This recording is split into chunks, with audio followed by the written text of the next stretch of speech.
From the Presidential Palace in Cairo, Egypt, April 19, 1969.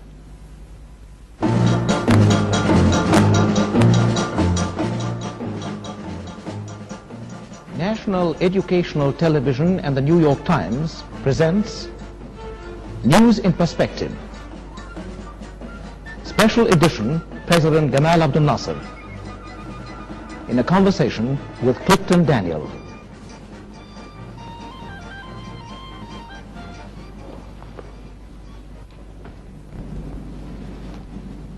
It was nearly 25 years ago that I first came to Egypt as a correspondent of the New York Times. Jamal Abdel-Nasser was then an obscure young army officer. Now, still only 52 years old, he is president of the country, the United Arab Republic, and has been president for 15 eventful years. We are his guests tonight in the presidential palace. Since I left Cairo in 1947, 22 years ago, much has changed in this part of the world, and many things have changed for the better. But one thing has not changed: the bitter antagonism between the ancient Arab states and the newcomer in their midst, the State of Israel. 3 times the Arabs and Israelis have gone to war: in 1948, in 1956, and 1967. Now, efforts are being made by the United Nations and jointly by the United States, Britain, France, and the Soviet Union to make peace between the Arabs and the Israelis, to make peace before they take up arms again. Must there be a 4th round in the war? Can the peace efforts succeed?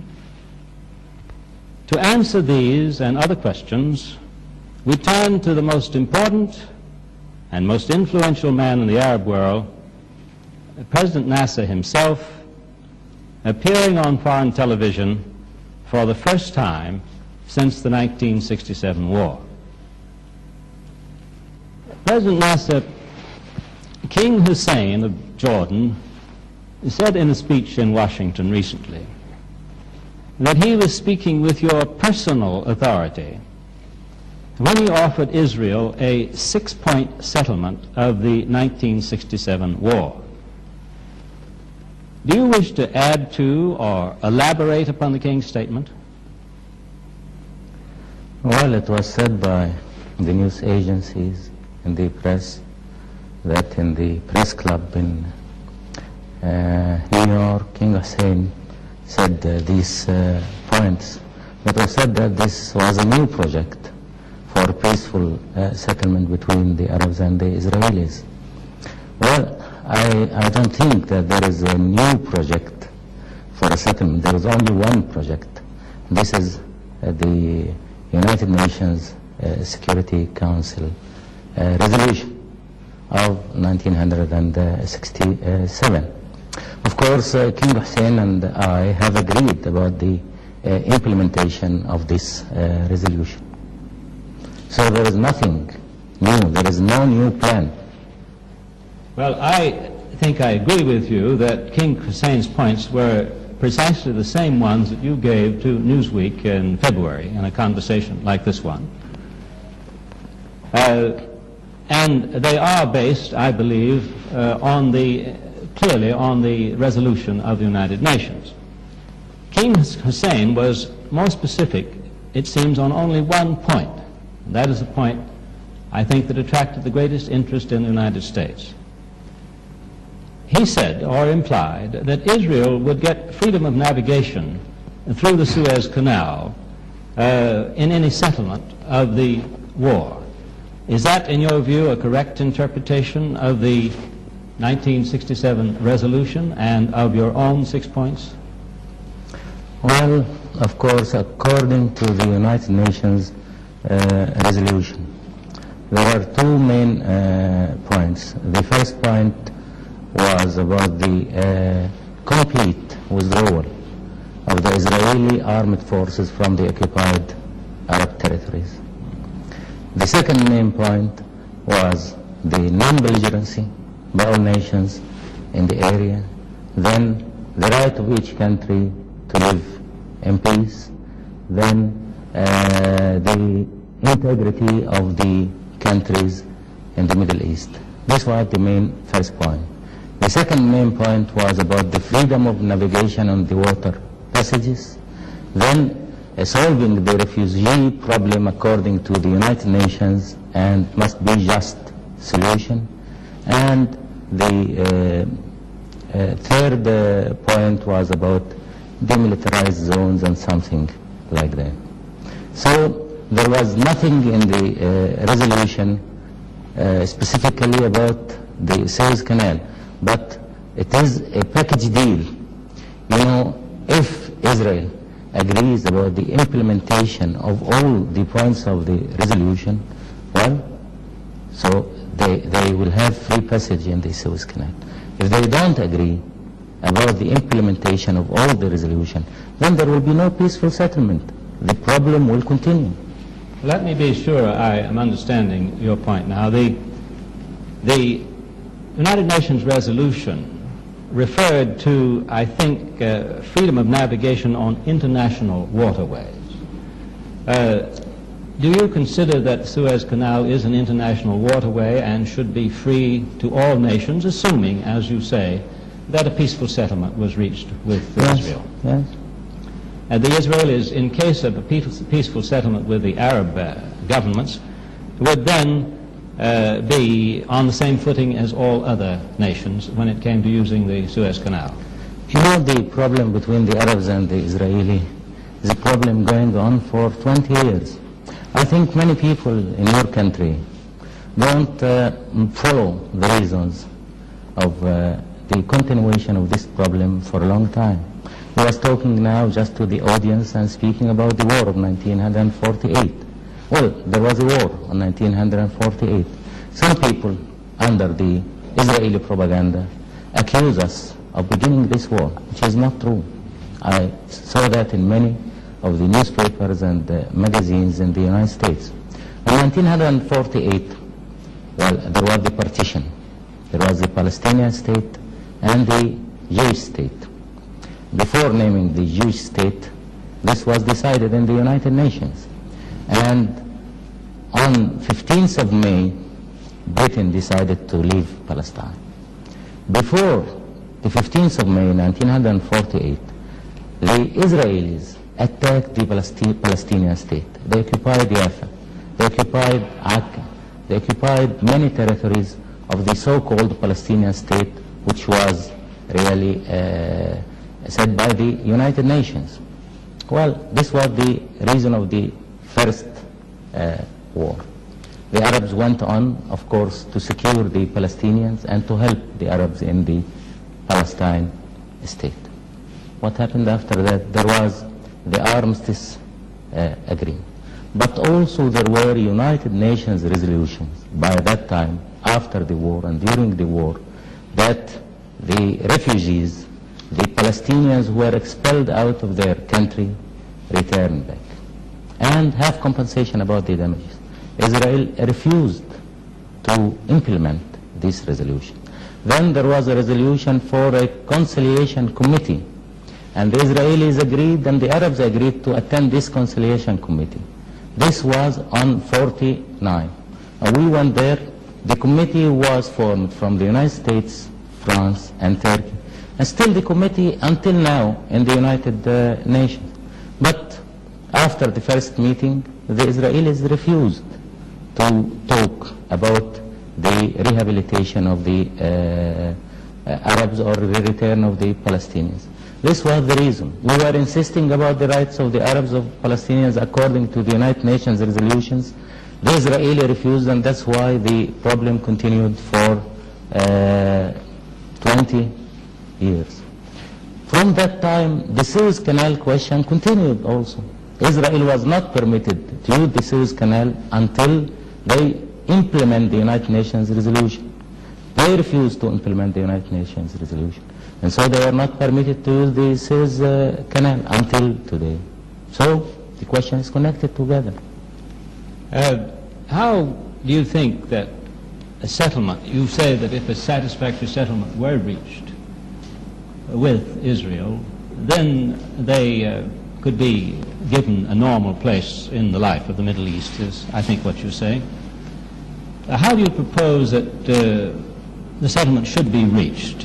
What would you say of the Yaring mission, the mission of Dr. Gunnar Yaring, the United Nations envoy? Is that the way to go about it, or should there be negotiations with Israel or an exchange of declarations? What is your view of the way the settlement should be approached? Well, of course, in order to reach peace, we have to give up, or the Israelis have to give up expansion. If they insist about expansion, there will be no peace. From the statements of all the Israeli leaders, they speak about expansion. Both Jerusalem, the Golan Heights, and parts from Sinai, and parts from the Western Bank. So if we want, or if the world community want peace, they must feel that peace don't mean expansion to any party. Then after that, Israel was created by the United Nations. So in order to achieve peaceful settlement, this must be through the United Nations. Through the United Nations? Yeah. Through the Yaring mission or through other means? Any means. It is the same. The Israelis, as you very well know, have repeatedly said that they want to sit down face to face with the Arabs. They prefer that method of approach, or keep saying that they do. What is wrong with that from the Arab point of view? I have just been in Paris, for example, where the United States is sitting down with the North Vietnamese and the Viet Cong. What is wrong with direct face-to-face negotiations? I might add that the negotiations in Paris are not proceeding very rapidly, but nevertheless they are going on. Well, of course, the question is different from the meetings of Paris. Now there is a nation, country with their armed forces occupying big part of the Arab territories, Sinai, the Western Bank of Jordan, the Golan Heights in Syria. So if we sit with them on a table to negotiate terms for peace, we'll be sitting on a table of capitulation. We'll be in the strong situation. And, well, they will ask, either we accept their terms, they will be in a position to dictate, or they will not leave the occupied territories. And, well, that's what they say today. They say today, either the Arabs do so and so and so, or we will not evacuate the occupied territories. So, as I said, Israel was created by the United Nations. The United Nations was responsible about all these developments in this area, about all these troubles in this area. So we think better to have the peaceful settlement through the United Nations. Well, U Thant, the Secretary General of the United Nations, has just said in the past few days, as you know, that there has been no perceptible progress through the Yaring mission, and he doesn't think that Dr. Yaring will wish to continue for another year and a half to make efforts at a settlement. Meanwhile, the big four powers are continuing to meet, at least on the level of ambassadors. They seem also not to have accomplished a great deal, but they are continuing to meet. Do you have do you have any hopes from the four power meetings? Do you support their effort and encourage it? Well, we have to ask and we have to know why U Thant have said that there was no progress in Yaring mission. Well, the Israelis refused to implement the United Nations resolution. They refused to answer. They insisted only about one question in their talks with Yaring, that the Arabs have to come and sit with us, and after that we are ready to say our points of view. But on the other hand, the statements of the leaders of Israel are mainly concentrating on the point of view of expansion. They want to take the Arab land and add it to the Israeli land. Well, about the four powers meeting, this is a step which is going now from the beginning of this month for 15 days. Well, we have to wait and see how the four powers will come to end these talks. Are you being informed regularly about the four-power negotiations? Well, I'm not informed, but I know what's going on. Oh, I see. You have your means. Yes. Good. Do you feel that a four-power guarantee of any settlement reached with Israel would be desirable? Do you want such a guarantee, or do you feel the need of such a guarantee? Well, I think if there is a guarantee to the settlement, we prefer to have this guarantee through the Security Council. The four powers are members in the Security Council. Would you, when you say a guarantee by the United Nations, would you envision then a restoration of some kind of United Nations force in this area? Well, of course, these are details. If we have United Nations forces in this area, these forces have to be according to our consent and according to the Israelis' consent.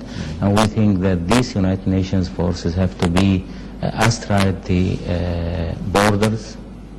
And, well, if there is peace really, if the Israelis agree to solve the two main problems, and the first main problem is the land, that is not to keep the occupied territory, and the second main problem is the people, the Palestinians.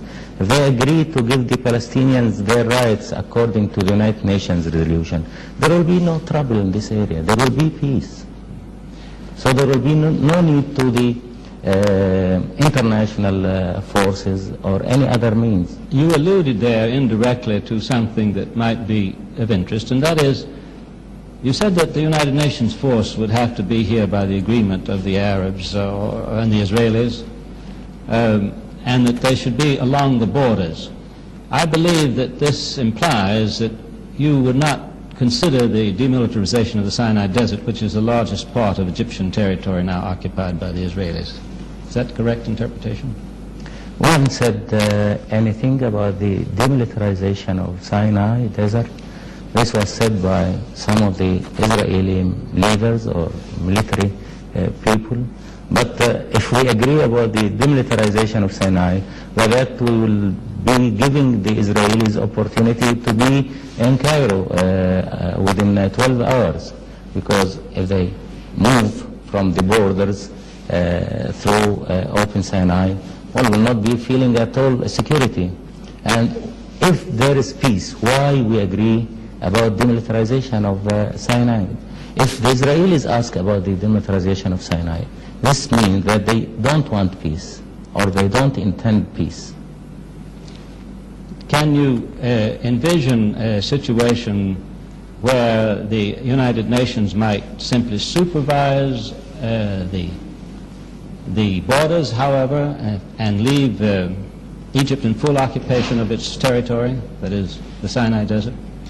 Can you envision a United Nations force patrolling the borders, at least in the early stages of a peace settlement, in order to avoid incidents? Well,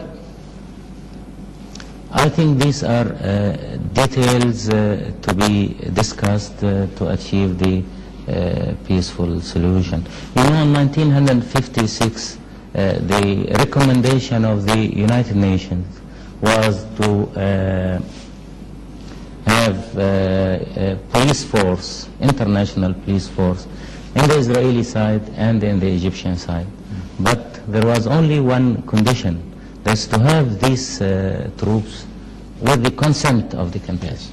We agreed, then the Israelis refused, and then the police force continued for 10 times. When we asked the withdrawal of the police force, well, there were protests from the Israelis that we asked the withdrawal of the police force, but they refused to say, or people forget to remember that they refused 10 years ago, or more than 10 years ago, to have police force there. By having the police force on either sides, this will give security to everyone. If they don't consent to have the police force, there will be police force on our side. If we withdraw the police force, there will be police force on the other side of the borders. I see. The question comes down then to this point, it seems to me. what measures would you take to provide the secure borders that, that is mentioned in the United Nations resolution? What measures would be taken? Simply the signing of a peace treaty, or the signing of a peace agreement, or a declaration of peace between the powers? Or would you take any measures at all to... Well, there are many measures, but the most important one is peace. If there is a solution about the territory, about the withdrawal of the Israelis from all the occupied territory, and if there is also solution to the Palestinians' problem, and implement the United Nations resolution according to their rights in their homeland, well, there will be no problems after that. There will be no reasons for tension.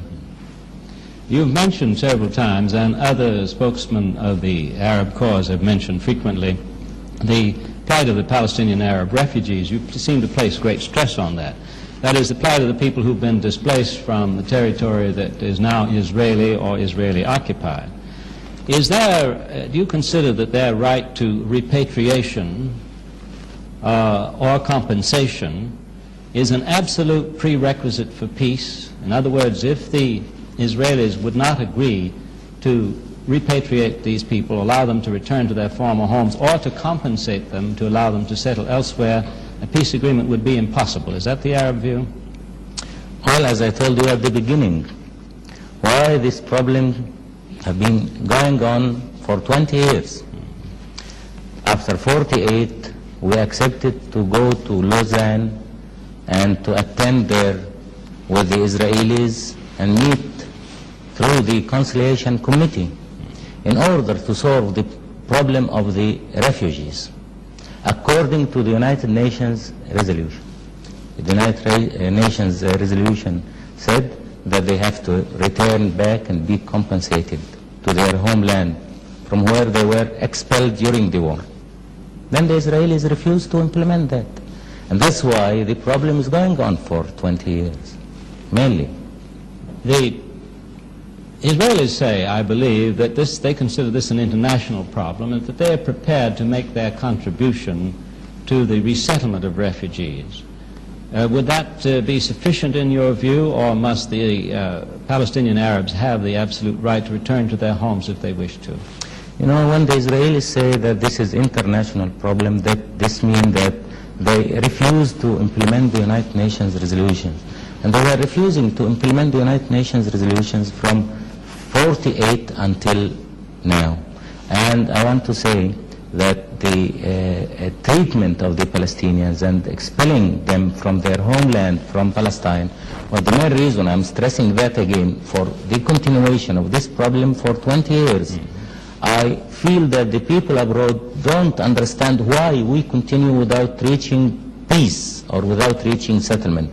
Many people, especially in the United States, put the blame on us, really forgetting completely what happened on 48, forgetting the 1 million refugees who were getting expelled by the Israelis from Palestine, while we have here 1 million people. United Nations said by that time, the United Nations who said that there would be Israel, decided the creation of Israel, said that those refugees have to return back. The Israelis refused. So if we don't solve the problem of the personnel, the people, the Palestinians, there will be no peace.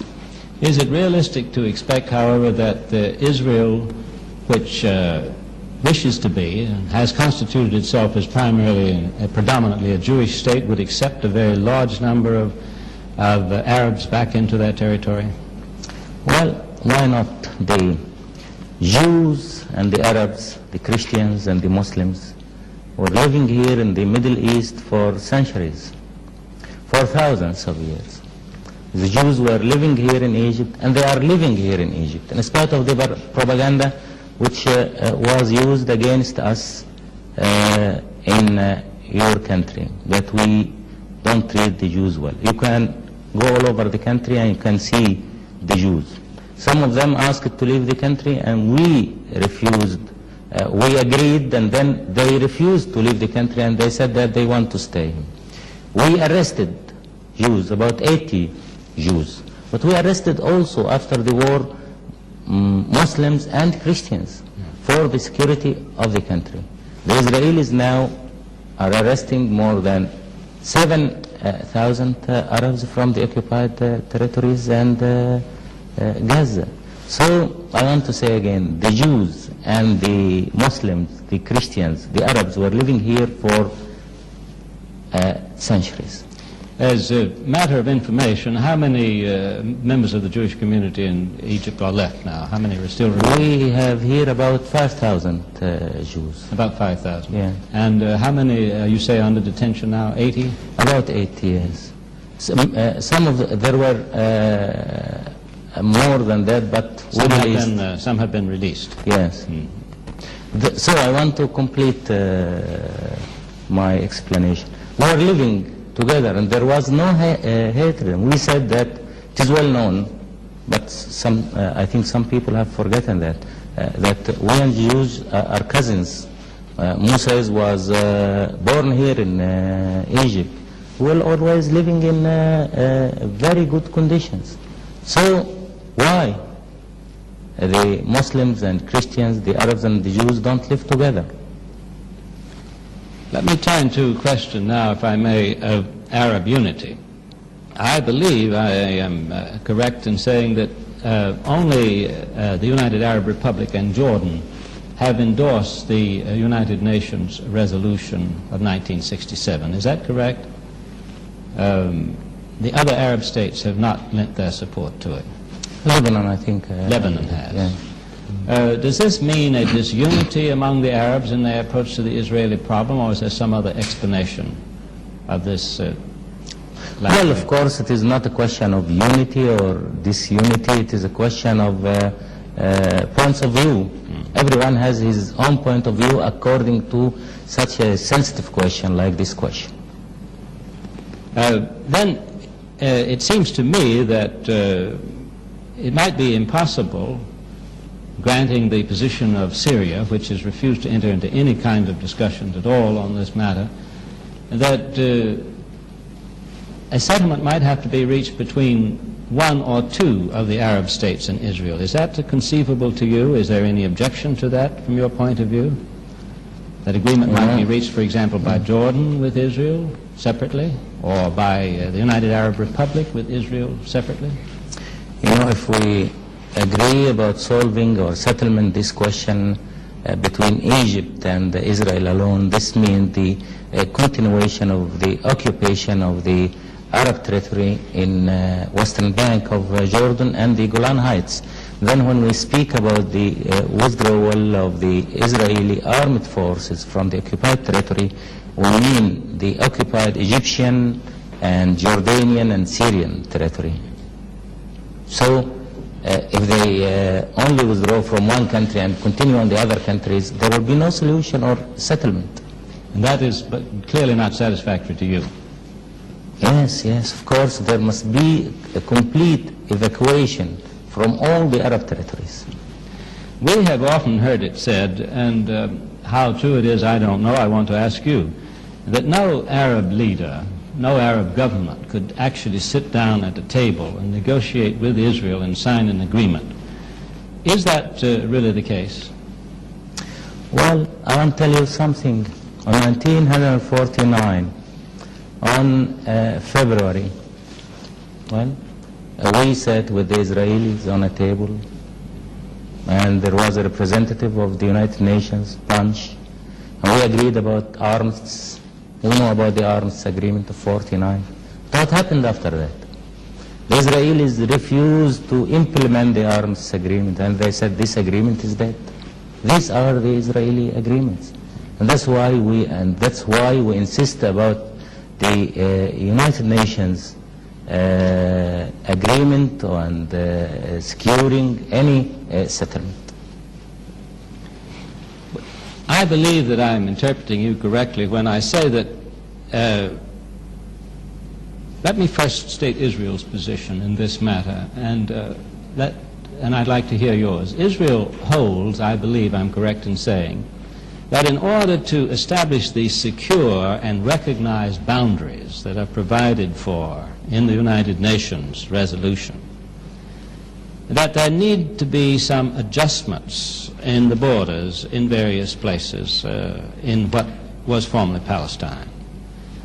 Are the Arab states, or you personally, prepared to see any such adjustments? I'm speaking now of border adjustments, not of large areas of territory. Are you prepared to agree to such adjustments or not? Well, if you remember the Security Council resolution, it was said about secure and recognized boundaries, not for Israel, but for all countries. Now Israel is trying to give the impression that secure and recognized boundaries is only for Israel. So we have to reach agreement about secure and recognized boundaries in connection with the Israeli interests. But in the Security Council it was not mentioning the Israelis, it was mentioning all the areas. Then let me say something for you. Our borders were here for years and years, centuries. So how anybody could ask me to agree to give him adjustments in these borders, or on other way give him parts from our territory? Let's put the shoe on the other foot for a moment. Is there any territory you want from Israel? From our borders, we don't want any territory. Specifically, I think the American public would like to know is whether the Arab states could agree to the continued Israeli control of East Jerusalem, the old city of Jerusalem. I know what King Hussein has said about that. I believe you may have said the same thing, but I'd like to hear it. Well, I said to you at the beginning, we have to speak either about peace or expansion. By what you said, the control, I say occupation of the old city of Jerusalem, this is expansion. No Arab or Muslim could agree about that. Have you considered what is said to be a United States proposal? I don't know that it's an official proposal, that the city of Jerusalem might remain unified under Israeli administration, but that there would be a special status there for Jordan or the Arab states generally. Has any such proposition been made to you? Have you heard of such a proposal? This was in the American working paper. It was in the American working paper? Which was represented to the... submitted to the Yaring mission. Big powers, I think. Oh yes, to the big, 4 powers, yes. Powers.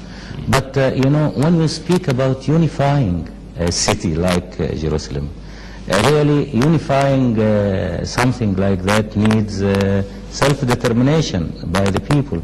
If you unify the old city of Jerusalem with the Israeli city of Jerusalem, in spite of the will of the people of old Jerusalem, this will be occupation, this will be dictation, not unification. And also, well, one time also somebody came in Europe and he said that he's going to unify Europe. Then he was occupying country after another country in order to unify. He unified Austria with his country, and then he unified also Czechoslovakia. But you said about that by that time that this is not unification, this is occupation. I hope that you can remember that in the meantime now. If a peace settlement were reached with Israel, what would happen to the Arab commando groups that are now operating against the Israeli occupation forces? These groups, Al-Fatah and the others, I think, have said that they would not support the 1967 resolution of the United Nations. Would they be disbanded? Would they disappear? What, in your opinion, would happen to them? Well, first of all, we have to say something about these groups. These groups are formed from the Palestinians who were expelled out of their country by 1948.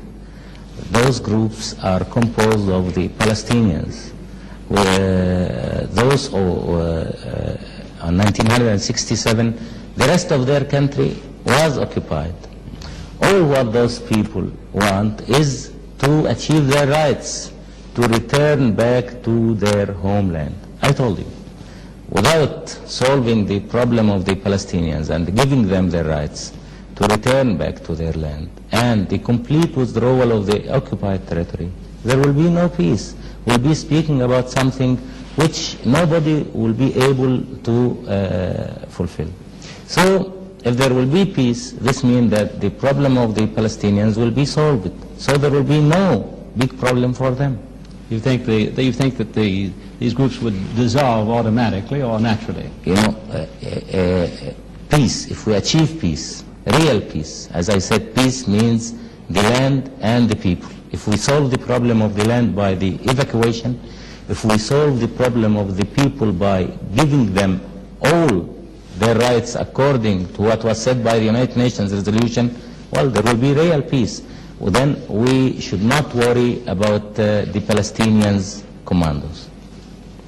Do you think now, speaking of, again, of what Secretary Utan said, that there had been little discernible progress made by the United Nations, do you think that the prospects for peace are now slipping away?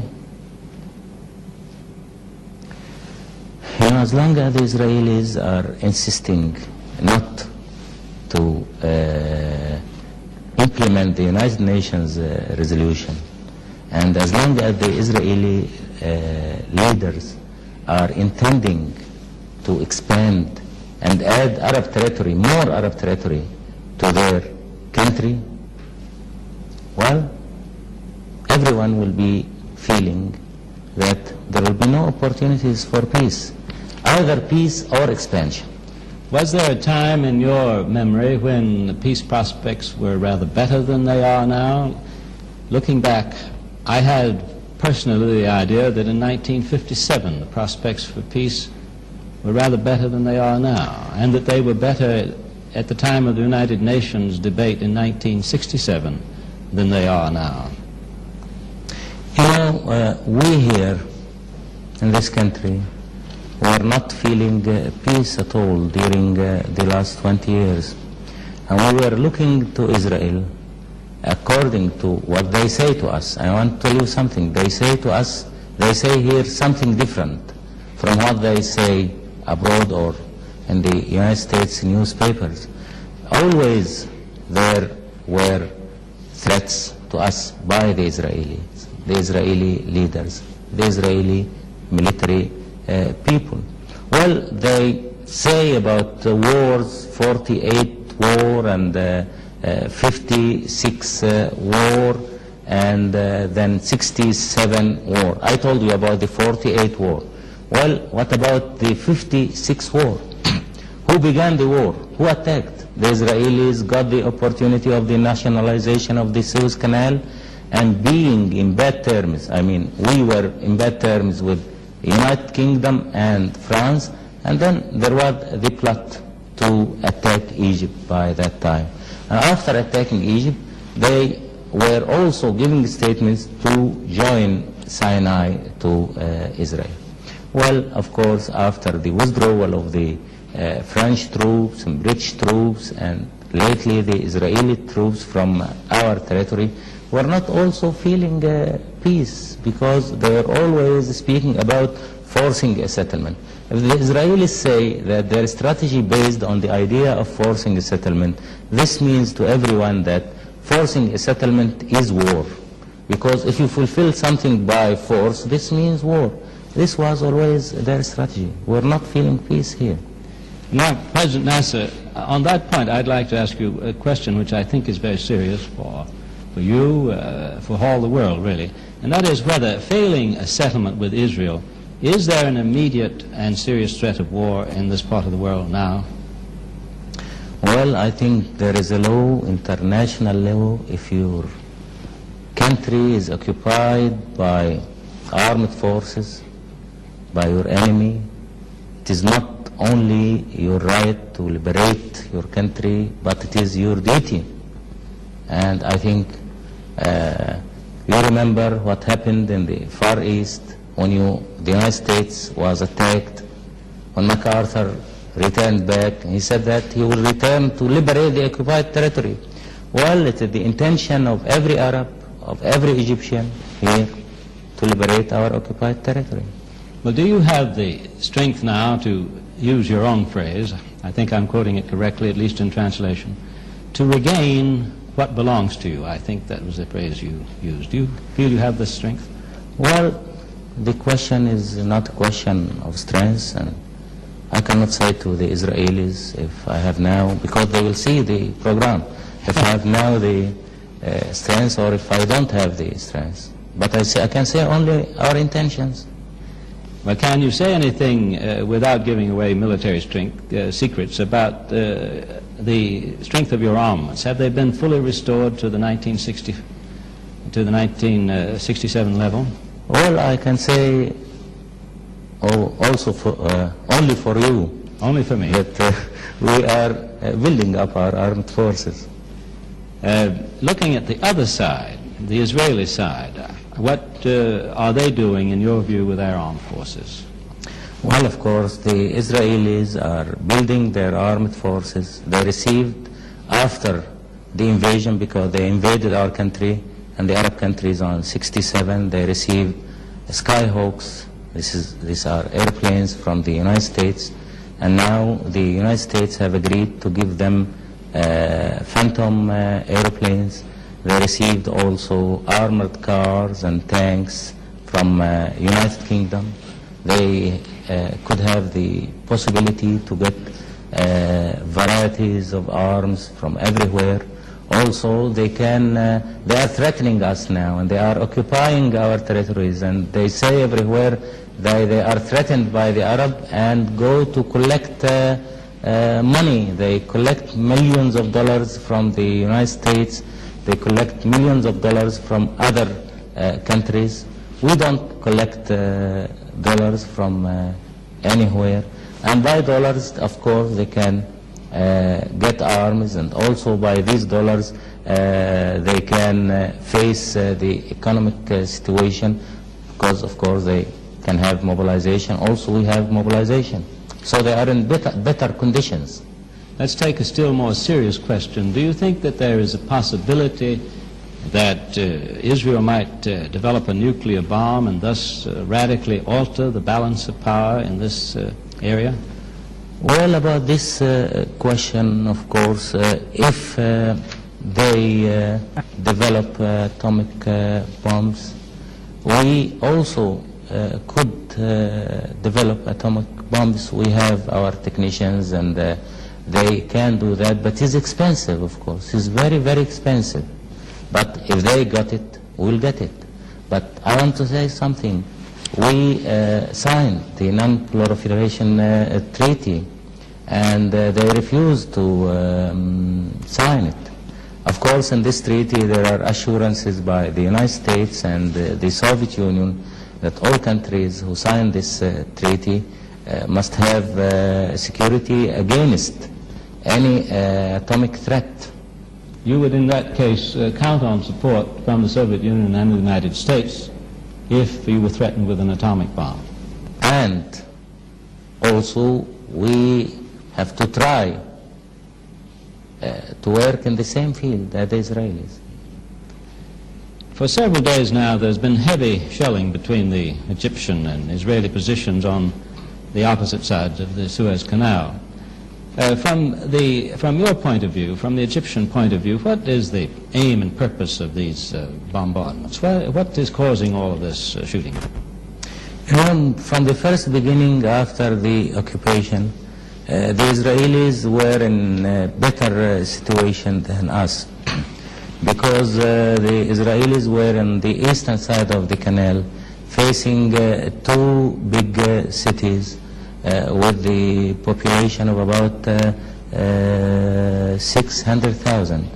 These cities are the cities of Suez and Ismailia, and some other small cities on the western side of the Suez Canal. And they began from the first time after ceasefire, the bombardment of Suez and Ismailia. Of course, as a result of the continuation of the bombardment, we suffered many civil casualties because they were bombarding the civilians and aiming the houses of the civilians, and on the other hand, their aim was to affect our refineries there. We have decided after that to evacuate the bulk of the people from Suez and Ismailia and keep only there those who are needed to run the work in the two cities. So also we were rebuilding our army after that, after when we thought that time is ripe for counteraction from our side, we also began to bombard them. This is the story in brief. It doesn't, in your opinion, signify anything more serious than that at this time, simply an exchange of fire? Well, we think that our plan was based on three main points: defensive, building up the defensive situation, then turning from the face of the defense to the face of retaliation, and then after the phase of retaliation we have to enter the phase of liberation. Now we are in the second phase, the phase of retaliation. Let me turn from military affairs to politics and ask you a question about President Nixon. Since he took office, has there been any change that you have observed in the United States' attitude toward these issues in the Middle East? Is American policy, to use Governor Scranton's phrase, which has now become so familiar, is American policy more even-handed in your view? Well, of course, the first thing which we feel that we are not dealing with Rostov brothers. Rostov brothers, I think you know them. One of them was in the White House, the other one was in the State Department. They were representing the point of view of Israel, not the point of view of the United States. Excuse me by saying that, but this was our impression. And also, you know, your representative in the United Nations by that time was defending Israel more than the Israeli representative. This was Goldberg. After leaving their posts, of course, they are now giving statements which are clearly let one know that they support 100% the point of view of Israel. Now, well, we don't have the Rostov brothers, we don't have Goldberg. There is a new administration and new people dealing with the question, but just beginning. Do you think this is an appropriate time for you to reestablish diplomatic relations with the United States? Well, I'll tell you something. Of course, we like to have diplomatic relations with the United States. But of course, in order to have these diplomatic relations with the United States, there should be a change, of course. Until now, there was no change in the policy of the United States. All what we want from the United States to be fair and to be just in dealing with this problem. We don't want the United States policy to be in our side. We don't want the United States policy to support us against the Israelis, but we want the United States policy to be just in dealing with the problems. We want even-handed, as it was said when Governor Scranton visited us before January. And the answer seems to be that you are not yet convinced that American policy is such that you would want to reestablish relations just now. Well, of course, the main point is the occupation and the evacuation of the Israeli armed forces. Of course, in order to establish relations, there must be a clear situation by the United States. And it is a question which is affecting our internal policy, because we will say to our people, we will resume the relations because of so and so. So we wait for that to happen. Do you think then that the United States is in position to require the Israelis to withdraw? We hope. We hope so. Well, are you encouraged then by the interest that the United States is taking in the four-power talks, by its willingness to participate in these talks, even though I think the Israelis are somewhat opposed to American participation? It would seem so from their statements. Well, I want to say something. When Yaring was appointed, it was clear to everybody that he will continue for more than a year and a half, and he continued for more than 1 year and a half without reaching any solution. Well, let us hope that the four-power talk don't continue for 2 or 3 or 4 years. The Conciliation Committee, which was appointed by the United Nations on 49, is still alive until now without any result. Something what happened in the past about the Israeli-Arab problems was that committees, meetings, discussions begin, but they don't come to an end. Turning to another aspect of foreign policy, your critics, as you are well aware, say that the Soviet Union, through military and economic aid to this country, now dominates the United Arab Republic, and that you've in effect given Moscow a strategic foothold in the Mediterranean. What is your observation on that criticism? You know, this is not a new criticism. If you remember what was said about us on 55, especially in the New York Times. You know, this was said in the New York Times. You have to refresh my memory. In the New York Times on 55, when we reached the arms deal with the Soviet Union, it was said that this will put us under the domination of the Soviet Union and so on. And I had interviews after that with the editors from the New York Times said this will not happen. Then when we reached agreement with the Soviet Union about building the high dam after the withdrawal of the offer of financing the high dam by the United States, it was said also in the newspapers, including the New York Times, that will be under the influence of the Soviet Union. And we got for the high dam 5,000 technicians participated with us. Now, after 9 years, we have finished the high dam. The Soviet technicians have returned back to their countries, leaving only now here about 300. They will go next year after ending the having the turbines in the high dam, but nothing have been done, that's to say, to be under the influence of the Soviets. Then after 67, it was said so, and you say that now, but after 67, the Soviet Union really helped us. We lost all our army. Well, many countries have lost their armies before. Well, during the Second World War, the United States have lost their navy in Pearl Harbor completely. But they were able to study after that. We lost our army, and we were in need, of course, to have new arms and to rebuild our armed forces. The Soviet Union have agreed to give us. Then we asked them to give us technicians. They agreed. We have technicians now. And we asked them about many things, to help us in the economical field, to give us raw materials, supply us with wheat. They agreed about that. Well, how they can influence us? This is the question. And about what you said about having food, strategic food in the Mediterranean. Well, the Soviets are there, the Soviets were there, and the Soviets will be there. Soviet Union is a big power. And a big power for the first time, I suppose, in history in the Mediterranean.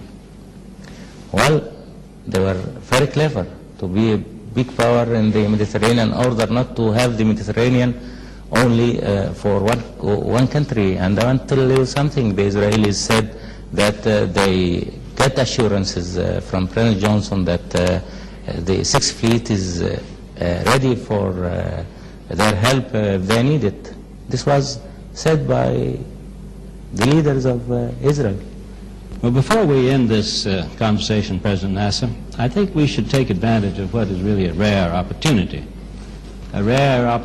for you and a rare opportunity particularly for our audience, an opportunity for you to address to the American people, personally and directly, any message you like. What would you like to tell the American people that I haven't asked you about? Well, I think that I have to say to the American people that they have to understand us, the Arabs, and not to listen to the hostile propaganda which is concentrated against the Arabs and against us, especially in the United States. And the Israelis are very, very influential and very clever in that field. I want to say also to the United States people that the Arab people have great appreciation to the United States people, and while the Arab people are friendly people and they want to have the opportunities for good and better relations between the two peoples, there is no direct conflict between the United States and the Arabs. The only reason for conflict between the United States and the Arabs is the Israelis and the United States taking the sides of Israel. We want the United States and United States people to be even-handed in this problem. One final question, a brief one. I've asked you about your country's military strength. What about its economic strength today?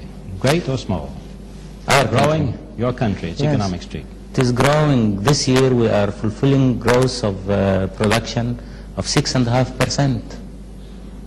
In spite of the difficult position in which we face, we are building steel mills. We are now building steel mill, a new steel mill, and the production will be 1 million tons in addition to our steel mills which we have. We are building a strip mill. I will open it on the 1st of May. The investment of it is 70 million pounds.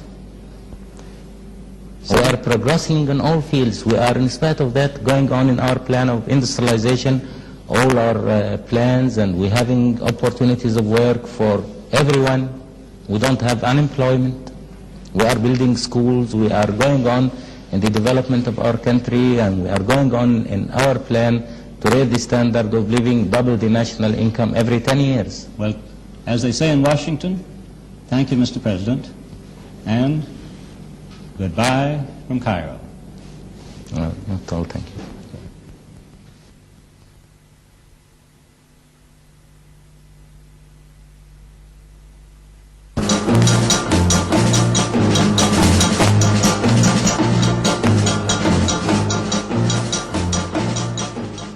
National Educational Television and the New York Times has presented News in Perspective.